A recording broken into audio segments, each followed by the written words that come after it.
Dr. Cassandra Way stared at the quantum frequency analyzer, her breath catching in her throat.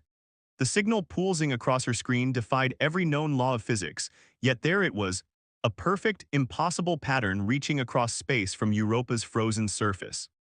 "Run it again," she whispered to herself, fingers flying across the holographic interface. The massive radio telescope array at lunar base Copernicus redirected its focus, scanning the signal's origin point for the seventh time that night. The result remained unchanged, a quantum signature emanating from the abandoned Galileo research station, dormant for the past 15 years after a catastrophic containment failure. The door to her lab slid open with a soft hiss. "You're still here." Dr. James Okonjo's rich voice carried equal parts concern and curiosity.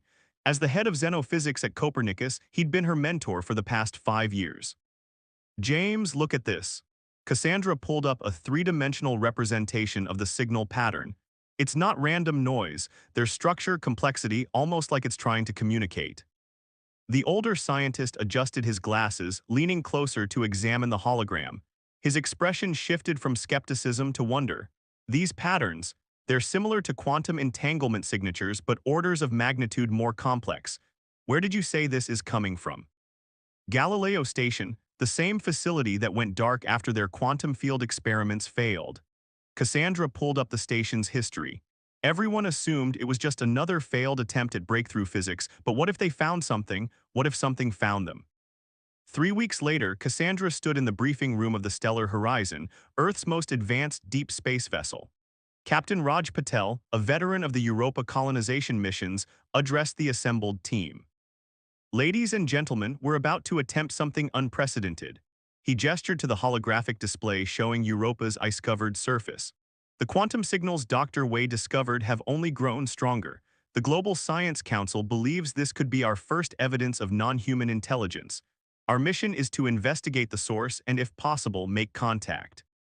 Dr. Nathaniel Blackwood, the team's quantum physicist, raised his hand. "What about the radiation risks? Galileo Station was abandoned for a reason."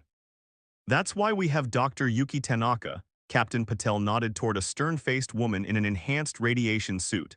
"Our radiation specialist has developed new shielding technologies specifically for this mission." "Dr. Tanaka." Yuki stepped forward, her movements precise and measured. "The quantum signatures we're detecting don't match any known form of harmful radiation. However, we've equipped the entire team with next-generation protection suits. If anything changes, we'll know instantly." The journey to Europa took 3 weeks, during which Cassandra worked closely with the ship's AI specialist, Dr. Omar Hassan, to develop new algorithms for analyzing the increasingly complex signals. The patterns had begun shifting, almost as if responding to their approach. "It's like nothing I've ever seen," Omar remarked one evening, his dark eyes reflecting the glow of multiple screens. "The complexity is increasing exponentially, but there's a familiarity to it, like mathematics written in a language we're just beginning to understand." As they entered Europa's orbit, the signal strength peaked. The Stellar Horizon's quantum sensors nearly overloaded, forcing Omar to implement emergency protocols. Through the ship's viewports, they could see Galileo Station below, a dark structure half buried in Europa's ice, its communication arrays still standing like silent sentinels. The landing team consisted of Cassandra, Omar, Yuki, and Security Chief Michael Rodriguez. As their shuttle descended through Europa's thin atmosphere, Cassandra's heart raced. 15 years of scientific mystery were about to be unveiled. The station's airlock cycled open with surprising ease. Emergency power systems hummed to life, responding to their presence. Inside, the facility was pristine, no signs of the catastrophic failure that had supposedly occurred. "This doesn't make sense," Rodriguez muttered, weapon ready.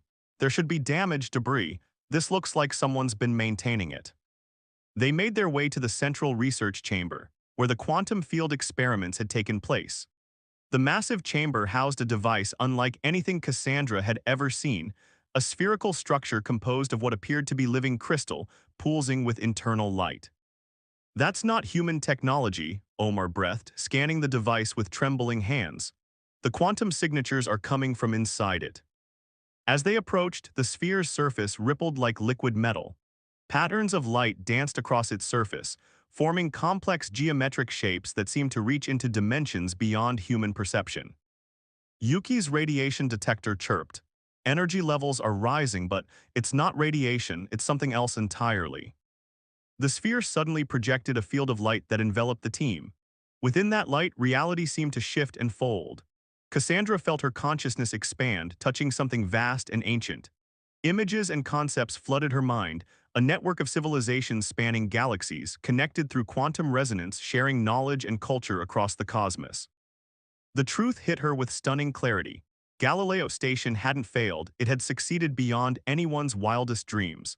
The quantum experiments had attracted the attention of the Resonance, a galactic network of civilizations that had been watching humanity's development. The station had been preserved, waiting for the right moment for someone to understand the signal's true meaning. Through the quantum interface, a presence touched their minds.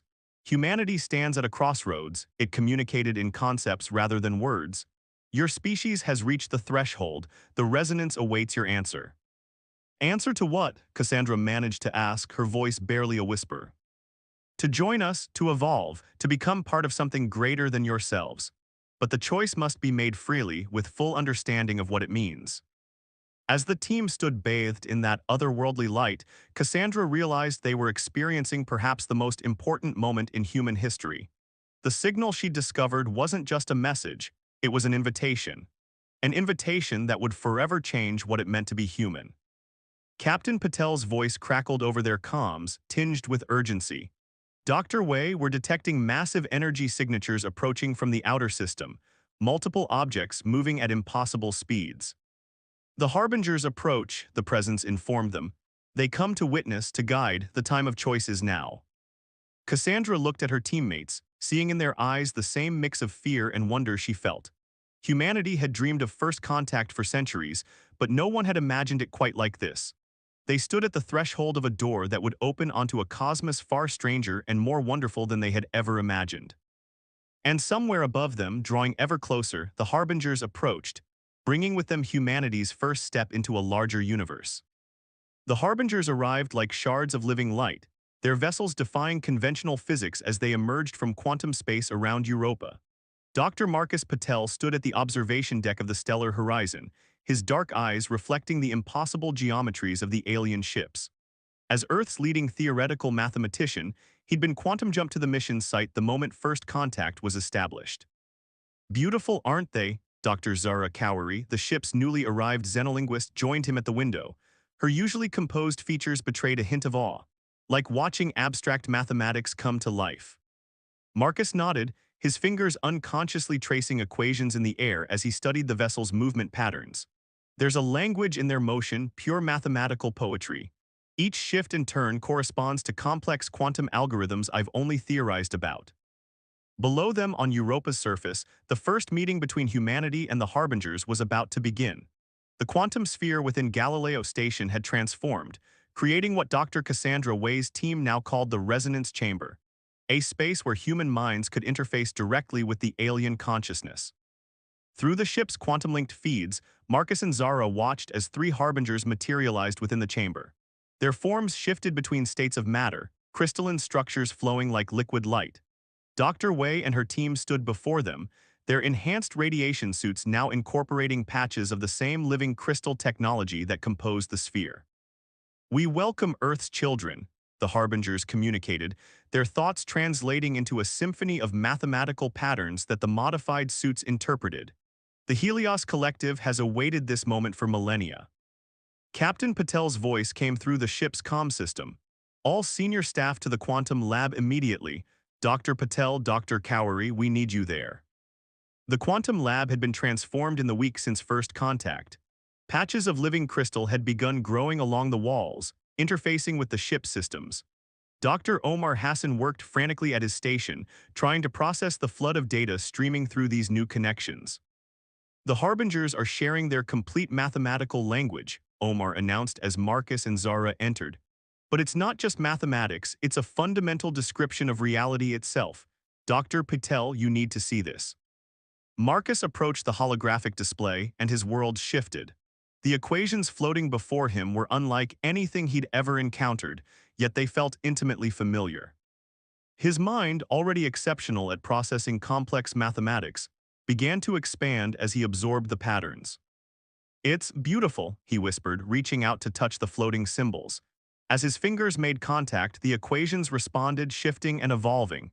These aren't just descriptions of reality, they're tools for manipulating it. Dr. Wei's voice came through the quantum link, tight with excitement. The Harbingers are showing us something in the Kuiper Belt, a dormant outpost of their civilization. They say it contains technology that will help humanity understand and join the resonance. Over the next 3 days, as the stellar horizon journeyed to the coordinates provided by the Harbingers, the changes accelerated. Crystal growths appeared throughout the ship, integrating with both technology and crew. Those who worked directly with the alien mathematics like Marcus and Omar began experiencing cognitive enhancements. The crystal structures aren't just growing on the ship, Dr. Yuki Tanaka reported during an emergency staff meeting. They're growing in us. Quantum-level changes in our neural patterns, our DNA, were being rewritten. Security Chief Rodriguez slammed his fist on the table. This isn't what we signed up for. We need to stop this before. He broke off as patterns of light rippled across his skin, his eyes momentarily glowing with inner fire. It's too late to stop it, Zara said softly, her own eyes now containing geometric patterns that shifted as she spoke. The question is, do we want to look at what we're becoming, what we're learning? Marcus understood. His mathematical ability had grown exponentially. Equations that once took weeks to solve now unfolded instantly in his mind. He could see the quantum structure of reality itself, understand the mathematical language that underpinned existence. The Kuiper Belt outpost hung in space before them, a massive structure of crystalline spires and geometric impossibilities. As they approached, it awakened, responding to the changes in the human crew. Captain Patel ordered a boarding team assembled. This time, Marcus joined the expedition, along with Zara, Dr. Wei, and a newly arrived quantum physicist, Dr. Vivian Reyes. As they entered the outpost, their enhanced perceptions revealed layers of reality they had never before imagined. This is a library, Zara breathed, her transformed mind processing the multidimensional information streams. No, more than that, it's a seed, a template for evolutionary transformation. Dr. Reyes approached a central crystal spire that pulsed with internal light. The Harbingers left these outposts throughout the galaxy, waiting for species to reach the right level of development. We're not the first to find one. Through their growing connection to the resonance, they could sense other civilizations across the cosmos, some recently transformed like themselves, others ancient beyond comprehension. But there was something else, a shadow in the quantum foam between galaxies. The Harbinger's warning came through their enhanced consciousness. The void cascade approaches. This is why we seek new allies, new perspectives. Traditional defenses fail. We need humanity's unique capacity for innovative thought combined with our technology. Marcus watched as Dr. Reyes interfaced directly with the outpost systems, her consciousness expanding into the quantum network. Her body began to glow, patterns of light and crystal transforming her as they all watched. I understand now, she said, her voice carrying harmonics that vibrated through multiple dimensions. The cascade isn't just a physical threat, it's an ontological one. It doesn't just destroy matter, it erases the mathematical foundations of reality itself. Captain Patel's voice crackled through their quantum-enhanced comms, multiple signals detected approaching Earth. The changes we've undergone, they're being detected by every scientific instrument on the planet. We need to prepare them. As if in response, the outpost activated new systems, unfurling quantum transmitters that began broadcasting across the solar system. Humanity would soon receive its first messages from their transformed representatives, messages that would change Earth civilization forever. They're afraid, Zara said, sensing the ripples of fear and wonder spreading across Earth as the first transmissions arrived. As they should be, we're not just bringing new technology, we're bringing evolution itself. Marcus turned to Dr. Wei, who had been quietly processing the mathematical streams flowing through the outpost. Can humanity handle this? Are we ready? Cassandra's transformed eyes met his, geometric patterns swirling in their depths. Ready or not, it's begun. The real question is, can we evolve fast enough to face what's coming? Through their enhanced awareness, they could all sense it, the void cascade, moving inexorably through space, consuming mathematics itself. Humanity's transformation wasn't just about evolution or joining a galactic community. It was about survival. As the outpost continued to download its ancient knowledge into their transformed minds, Marcus realized that this was just the beginning. The real challenges, explaining their transformation to Earth, preparing humanity for its evolution, and facing the approaching cascade, still lay ahead. The crystal structures pulsed with new information, and Marcus felt his consciousness expand further. In the mathematical poetry of the cosmos, he began to see the equations that might save them all, if only they had time to understand them. The United Nations Assembly Hall hummed with tension as Dr. Junko Nakamura approached the podium. 6 months had passed since first contact, and the changes spreading across Earth's population had sparked both wonder and terror. As head of the newly formed Human Evolution Council, she carried the weight of explaining the inexplicable. The transformation cannot be stopped, she began, her eyes showing the now familiar geometric patterns that marked the awakened. But it can be understood, it can be guided. Behind her, holographic displays showed the spread of crystal structures across major cities, beautiful alien architectures that grew from the very ground, reaching toward the stars. In the audience, General Diana Santos of the Global Defense Force sat rigid with concern. The military implications of the transformation had kept her awake for months. Some of her own soldiers had begun showing signs of change, their enhanced abilities both magnificent and terrifying. Dr. Nakamura, she called out during the question period, how can we maintain global security when individuals are gaining powers we can barely comprehend?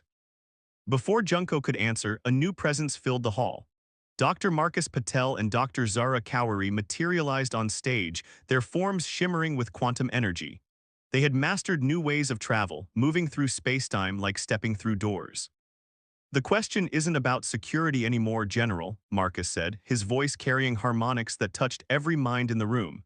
It's about survival. The Void Cascade has reached the Andromeda Galaxy. We have decades at most. The hall erupted in chaos, but Zara raised her hand. A wave of calm swept through the assembly as she activated the quantum resonance field, a technology that allowed for deeper understanding between minds. Let us show you, she said. The hall transformed. The diplomats found themselves floating in space, watching through enhanced perception as a wave of nothingness consumed stellar systems. The Void Cascade wasn't just destruction, it was uncreation, the unraveling of mathematical constants that held reality together. Dr. Ryota Kimura, a previously skeptical quantum physicist, stood up. His hands trembled as the vision faded. How many have transformed so far? How many have joined the awakened? 17 million worldwide, Junko answered. Each transformation follows a pattern. Those with the highest neural plasticity change first. Scientists, artists, children, their minds are more ready to accept new ways of thinking. In orbit above Earth, the situation was even more dramatic. The International Space Station had become a crystalline structure of impossible beauty, its transformed crew working in perfect harmony with both human and alien technology. Commander Sofia Volkov, herself partially transformed, coordinated with similar stations appearing across the solar system. The Helios Collective is sending more representatives, she reported during the emergency session. They believe Earth's unique position, a world in transformation, makes us crucial to fighting the cascade. Across the globe, society struggled to adapt. In Mumbai, a young girl named Priya Shah woke one morning to find she could see quantum probability fields. In Lagos, a street artist named Oluwaseun Adebio began painting portals between dimensions. The transformed weren't just changing physically, they were evolving new ways of perceiving and interacting with reality itself. Dr. Vivian Reyes, now almost fully transformed, established the first integration center in Mexico City. We need to guide the transformation, she explained to a group of nervous parents. Your children aren't becoming less human, they're becoming more. But not everyone welcomed the change. A movement called Pure Earth emerged, led by charismatic leader Thomas Wright. This is extinction, not evolution, he proclaimed to his followers. We're losing our humanity one crystal at a time. The tension came to a head when Pure Earth militants attacked the Integration Center in Sydney. They found themselves contained in fields of quantum energy, their weapons transformed into harmless light. Dr. Marcus Patel appeared before them. Look, he said, and opened their minds to the resonance. The militants saw what the awakened could see, the intricate quantum web connecting all life, the mathematical beauty of consciousness itself. They saw the approaching cascade and understood the truth. Humanity needed to evolve or cease to exist. Meanwhile, in Antarctica, Dr. Zara Kawari made a breakthrough. The crystalline structures growing across Earth weren't random. They formed a pattern, a vast quantum computer that could potentially calculate solutions to the cascade. Earth itself is becoming a tool, she explained to the Evolution Council. A planetary-scale quantum processor, but it needs more. It needs humanity's creativity, our ability to think in ways other species cannot. The Helios Collective's latest representatives arrived in a display of mathematical perfection. They brought with them knowledge of other worlds, other transformations. Earth, they revealed, was unique. No other species had adapted to the change with such speed and creativity. Your art, they communicated through the resonance. Your music, your stories, you transform mathematics into beauty. This is why we chose you. Dr. Junko Nakamura stood at the New York Integration Center, watching as another group of humans began their transformation. Among them was Thomas Wright, the former Pure Earth leader, who had finally understood the necessity of change. "We're not losing our humanity," she said, echoing Dr. Rey's words. "We're expanding it. Every transformed human carries their original self within them, their memories, their loves, their essential nature. We're adding to who we are, not subtracting from it." The quantum fields around Earth grew stronger. The crystalline structures reached higher. Humanity stood on the brink of its greatest change, even as the void cascade drew ever closer. The transformed and untransformed worked together, each bringing their unique perspectives to the challenge ahead. In orbit, Commander Volkov received the first reports of quantum echoes from the cascade. "It's accelerating," she announced to the global network of Awakened. "We need to work faster." Dr. Marcus Patel and Dr. Zara Kowary, their transformations nearly complete, began the final calculations. Earth's future would be decided not just by the changes they were undergoing, but by how they used those changes to face the greatest threat consciousness had ever known. The crystal spires sang with quantum energy, and humanity continued its journey into an uncertain future. They were becoming something new, something that had never existed before, a bridge between what was and what could be, between the physical and the quantum, between the present and the future. And somewhere in the vast darkness between galaxies, the void cascade continued its relentless advance, testing whether humanity's transformation would come quickly enough to save not just Earth, but reality itself. The quantum spires of New Jakarta rose like crystalline dreams into the sunset sky, their surfaces reflecting both earthly light and the shimmer of dimensional barriers. Dr. Karim Rahman stood at the apex of the tallest tower, his transformed consciousness extending through the global network that humanity had built in the 2 years since first contact. Another delegation arriving, his assistant Lin Wei announced. Her form shifted between physical and quantum states as she processed the incoming data. The Centauri Collective is sending their first representatives. They're anxious. Karim understood why.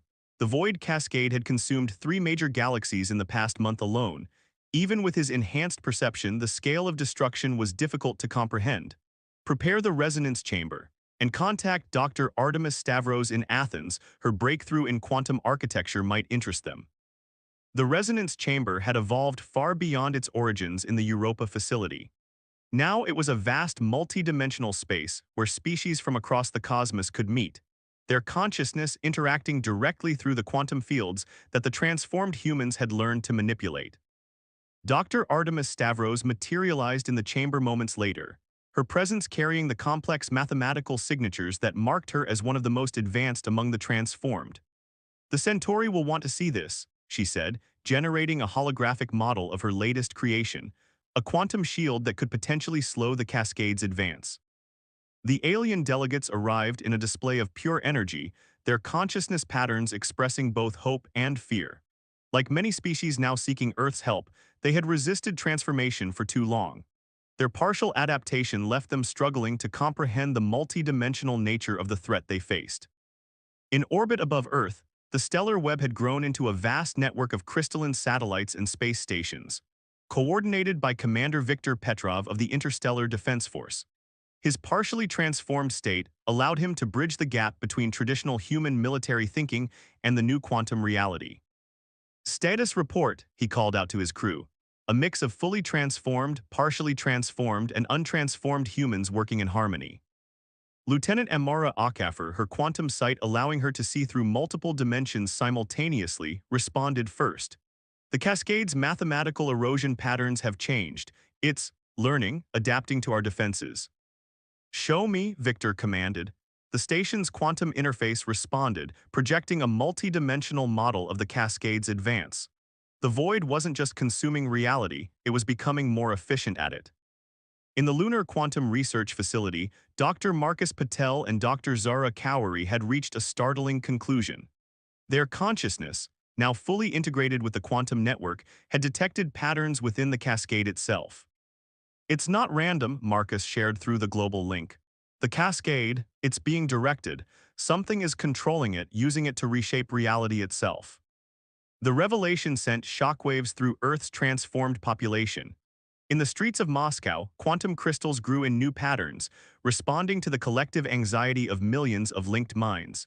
In Cape Town, the ocean itself seemed to ripple with dimensional distortions. Dr. Isabella Chen, head of the Global Transformation Initiative, called an emergency meeting of the World Council. Representatives from every nation, both transformed and untransformed, gathered in a hybrid physical quantum space to address the crisis. We've detected similar patterns in transformed children, she announced, projecting data through the quantum field. Their creativity, their ability to imagine new forms of reality, it mirrors the cascade's behavior, but where the cascade destroys, they create. In a quantum research pod above the Himalayas, Dr. Ryuji Tanaka made the connection. His consciousness reached out through the network, touching minds across the planet. The cascade isn't just destroying reality, he shared. It's attempting to rewrite it, but its programming is incomplete, flawed. The Helios Collective's representatives, now permanent residents in Earth's orbital facilities, confirmed his theory. The cascade was meant to be a tool for universal renewal, they revealed, created by entities that existed before our universe's current iteration, but something went wrong. In the Amazon Integration Center, Dr. Maya Patel, no relation to Marcus, worked with a group of newly transformed children. Their quantum sight, unfettered by adult preconceptions, saw patterns that the older transformed had missed. Look, said 8-year-old Gabriel Santos, his consciousness painting quantum equations in the air. It's like a puzzle with missing pieces. The cascade is trying to finish the pattern, but it doesn't know how. The children's insights sparked a new direction in humanity's response to the crisis. In laboratories and quantum spaces across the globe, transformed humans began exploring not just defense against the cascade, but communication with it. Dr. Artemis Stavros, working with Dr. Karim Rahman, developed a new form of quantum architecture, structures that could resonate with the cascade's mathematical frequency. If we can match its pattern, she theorized, we might be able to redirect it, guide it. The first test of their theory came sooner than expected. A tendril of the cascade, drawn perhaps by humanity's quantum activities, appeared at the edge of the Oort cloud. Earth's transformed population watched through their enhanced perception as reality began to unravel at the solar system's edge. Commander Petrov coordinated the response from the stellar web. Quantum shields activated based on Dr. Stavros's designs. But more importantly, transformed humans across the planet joined their consciousness in an unprecedented effort. Led by the intuitive understanding of transformed children and the mathematical precision of their adult counterparts, humanity reached out to the cascade.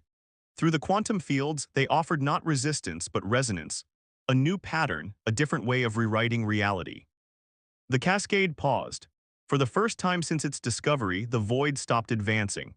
In the quantum spaces between dimensions, something vast and ancient stirred, recognizing perhaps a reflection of its own creative force in humanity's transformed consciousness. Dr. Isabella Chen, monitoring the interaction from the Beijing Quantum Spire, felt the shift. It's not just about survival anymore, she shared through the network. We're not just protecting reality, we're helping to remake it, to heal it. The Centauri delegates, witnessing humanity's response, finally understood why Earth had become so crucial to the cosmic community. Humans, in their transformed state, retained something essential, a creativity, a capacity for innovation that even the most advanced species had lost. As the cascade retreated from the solar system, humanity faced a new question. They had learned to touch the foundations of reality itself. Now they had to decide, what kind of universe would they help create? The quantum spires pulsed with new energy, and in the resonance chamber, representatives from 1,000 worlds gathered to hear Earth's answer. The future of existence itself hung in the balance, waiting for humanity's next transformation. The quantum mathematics danced across dimensions as Dr. Aisha Patel monitored the universal resonance field from Earth's primary harmonic spire. 5 years had passed since humanity's first successful contact with the void cascade, and the universe had transformed almost as much as humanity itself. Signal from the Andromeda interface, her partner, Dr. Xavier Blackwood, announced. His consciousness stretched across light years, touching the vast network of quantum relays that now connected transformed civilizations. The Children's Collective has made another breakthrough. The Children's Collective, millions of transformed young minds working in perfect harmony, had become humanity's greatest gift to the cosmos. Led by teenagers like Sophia Chen and Miguel Ramirez, they saw patterns in reality that even the most advanced adult consciousness missed. "Show me," Aisha commanded. The quantum space around them shifted, displaying the children's latest discovery, a way to not just redirect the cascade, but to communicate with the ancient intelligence behind it. In lunar orbit, the stellar nexus had evolved into a living quantum computer that spanned dimensions. Captain Nadia Volkov, daughter of the pioneering Commander Sofia Volkov, coordinated operations with both human and alien crews. "The cascade is responding," she reported, her transformed consciousness detecting subtle shifts in reality's fabric. "It's singing." Through the quantum network, every transformed being in the solar system could feel it, a mathematical harmony so profound it brought tears to their eyes. The cascade, that force they had feared would destroy existence itself, was trying to tell them something. Dr. Marcus Patel and Dr. Zara Kowari, now among the most evolved of the transformed, materialized in the harmonic spire. Their forms were more mathematical pattern than physical matter, yet they retained perfectly their human essence. "It was never meant to destroy," Marcus shared, his understanding resonating through the network. "The cascade is a remnant of the universe's original engineers, beings who existed before our universe's current iteration. They built it to refresh reality when entropy threatened heat death." "But something went wrong with its programming," Zara continued. "Instead of renewable destruction and creation, it became stuck in a loop of pure entropy, until now." In the quantum spaces between galaxies, transformed human consciousness had begun to interface directly with the cascade's underlying patterns. The Children's Collective, led by 16-year-old Sophia Chen, made the first real breakthrough. "It's like teaching a computer new programming," Sophia explained to the Galactic Council, her young mind effortlessly bridging concepts that had baffled scientists for millennia. "The cascade needs to learn how to create again, not just destroy." Dr. Artemis Stavros, working with Dr. Karim Rahman, had expanded their quantum architecture across the cosmos.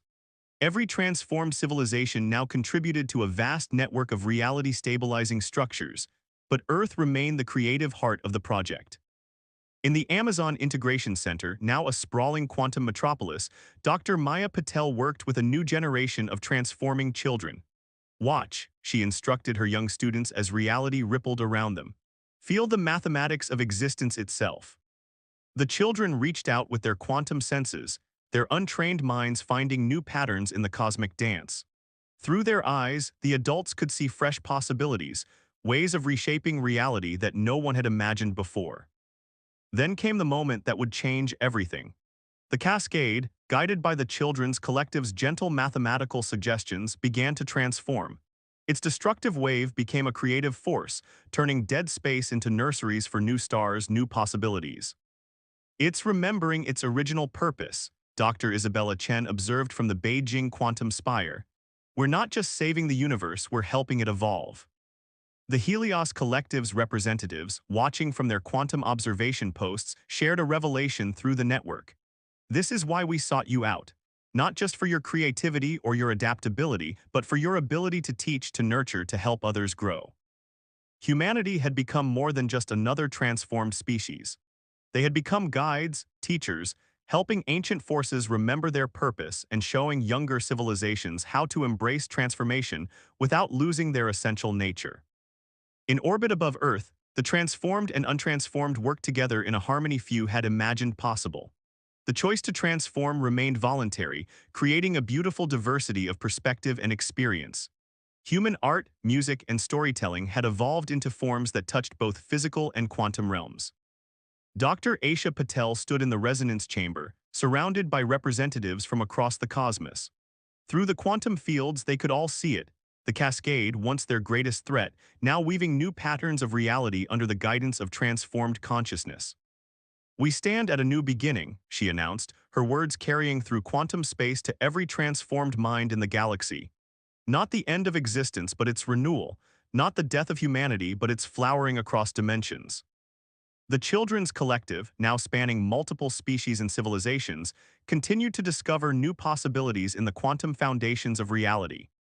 Under their guidance, the Cascade began its great work, not destroying universes but refreshing them, creating space for new wonders while preserving the consciousness and discoveries of the old. Earth's quantum spires pulsed with new energy as humanity embraced its role as cosmic teachers and guides. The transformation that had begun with a mysterious signal from Europa had led them not to an ending, but to an infinite series of new beginnings. In the quantum spaces between moments, Dr. Marcus Patel and Dr. Zara Kouari watched reality reshape itself. Their consciousness, expanded beyond ordinary understanding, could see the echo of tomorrow rippling through today. "This is not our final form," Zara shared through the network. "There is no final form, only endless transformation, endless growth, endless possibility." The quantum mathematics sang through the cosmos, and humanity danced to its music. They had become something their ancestors could never have imagined, yet remained essentially, beautifully human creators, dreamers, storytellers, now writing their tales across the very fabric of reality itself. And in the vast quantum network that connected all transformed consciousness, a new signal began to pulse. Not a warning this time, but an invitation, a call to all species, all civilizations to join in the greatest adventure consciousness had ever known, the conscious evolution of reality itself. The echo of tomorrow had become the song of today, and humanity, in all its forms, transformed and untransformed, led the chorus of creation toward whatever wonders waited in the quantum horizons beyond.